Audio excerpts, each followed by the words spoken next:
કર્યું તો હેરાન થાય એ લાગણીમાં છે કે હવે શું કરું તો ઝડપી બોલું થાય એમ લાગણી છે, બીજું કાંઈ નહીં. આમ મગજ એ ટાઈપનું છે, ઝડપી બધાની સેવા કરવા માટેનું.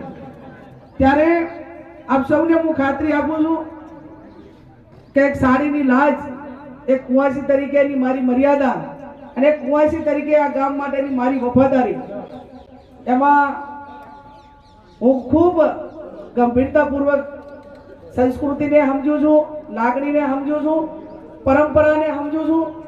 અને આવતીકાલે તમારા બધા માટેની મારી પોતાની જવાબદારી શું થાય છે એ પૂરેપૂરી નિભાવવા માટેની આપ સૌને જવાબદારી તમે મારા ઉપર મૂકી છે. ત્યારે એ પૈકીની જવાબદારી મારા ઉપર રહેશે. આ 15મી તારીખે કુંવાસીનું ફોર્મ ભરાવવા આવજો, 7મી તારીખે મતદાન કરવા આવજો.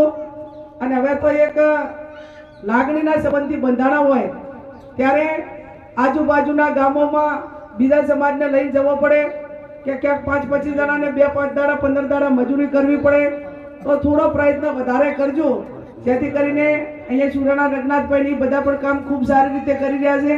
પણ જેટલું મતદાન ઓછું થાય, આમાં વોટ આપણા ઢગલા હોય પણ 2-5 વોટ નહીં કર્યા હોય તો આપણી મોટી ચૂંટણીમાં કાંઈ વાંધો નહીં, પછી ઓલા બિરબલ વાળો વોજનું થાય.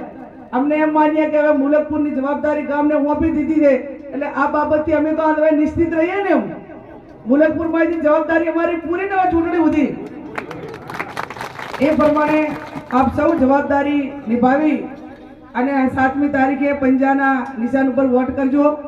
આપ સૌ મોટી સંખ્યામાં હાજર રહ્યા. મારે કોઈ પક્ષી કે બીજા કોઈ અન્ય ભાષણ આજે આ કરવાના રહેતા નથી. ભવ્ય સન્માન કર્યું, ખૂબ મોટા તમામ સમાજના આગેવાનોએ હાજર રહીને ખૂબ લાગણી વરસાવી. રબારી સમાજને પણ વિનંતી કે ઠાકરસિંહભાઈ આવવાના હતા પણ એને ધાનેરા મૂક્યો છે એટલે નરસિંહભાઈ કરમસિંહભાઈ હાજર છે અને ઠાકરસિંહભાઈને દોયડો પાધન છે એટલે હવે હું બેન આવી છું, એની મોટી બેન છું. ઠાકરસિંહ વચ્ચે માની ગઈ છું. તમારા બધાની લાગણી હતી ઠાકરસિંહને બોલાવવાની પણ મેં ત્યાં એને મૂક્યો છે. આપ ખૂબ મોટી સંખ્યામાં હાજર રહી અમારું સન્માન કર્યું એ બદલ આપ સૌનો ખૂબ ખૂબ હૃદયપૂર્વક આભાર માનું છું.